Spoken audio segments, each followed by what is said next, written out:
দক্ষিণ এশিয়ার ভূরাজনীতিতে পারমাণবিক শক্তির ভারসাম্য বজায় রাখতে পাকিস্তান তাদের সমরাস্ত্র ভাণ্ডার সমৃদ্ধ করে চলছে।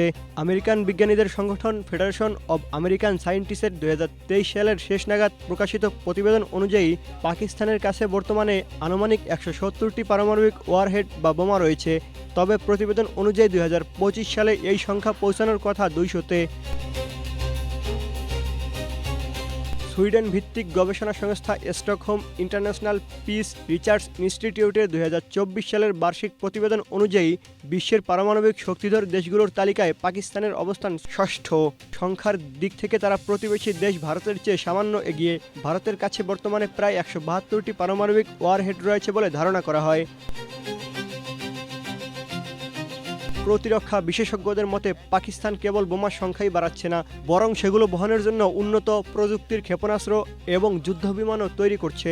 পাকিস্তানের হাতে বর্তমানে স্বল্প পাল্লা থেকে শুরু করে মাঝারি পাল্লার ব্যালিস্টিক ক্ষেপণাস্ত্র, শাহিন ও ঘড়ি সিরিজ এবং বাবরের মতো ক্রুজ ক্ষেপণাস্ত্র রয়েছে, যা পারমাণবিক অস্ত্র বহনে সক্ষম। আর এই ক্ষেপণাস্ত্রগুলো ভারতের যে কোনো প্রান্তে আঘাত হানতে সক্ষম। মোজাব্বির হোসেন শিহাব, এশিয়া পোস্ট।